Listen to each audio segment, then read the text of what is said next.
Гоце Делчев ще бъде домакин на Европейската седмица на зимните спортове.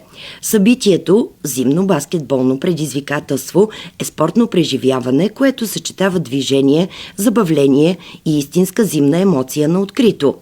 Треньора по баскетбол Зорница Молчанкова ни споделя как се стигна до там, че град Гоце Делчев ще бъде домакин на спортното събитие. Идеята се роди още миналата година, когато взех участие в един европейски проект, свързан с дигитализация на спорта в Загреб.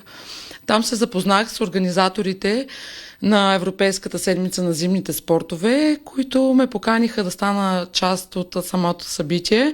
Аз, разбира се, приемам радушно всяка една покана, свързана с спорт. Кои са координатори за България? Координатори за България са Асоциация за развитие на българския спорт. Те организират самото събитие за втора поредна година. В България ще вземат участие 6 града. За мен е важно и нашия град Гоце Делчев да бъде сред тях. Кога и къде ще се проведе инициативата в Гоце Делчев?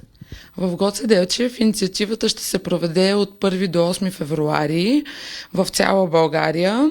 В Гоце Делчев ще бъде на 7 и 8, другата събота и неделя. В събота ще бъде в 12 часа на градския стадион, а в неделя ще бъде от 4 часа.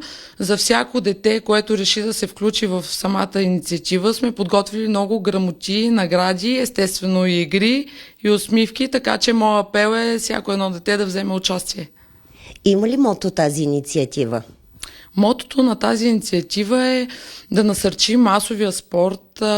Аз като учител и треньор, за мен е важно да възпитавам у децата да спортуват и да обичат всеки един спорт, без значение какъв е той, и да няма значение дали сме на открито, дали сме в залата, дали е зима, дали е лято. Просто децата да обичат спорт и да спортуват. Всички събития в рамките на инициативата са безплатни и отворени за всички, защото организаторите смятат, че зимният спорт е за всеки.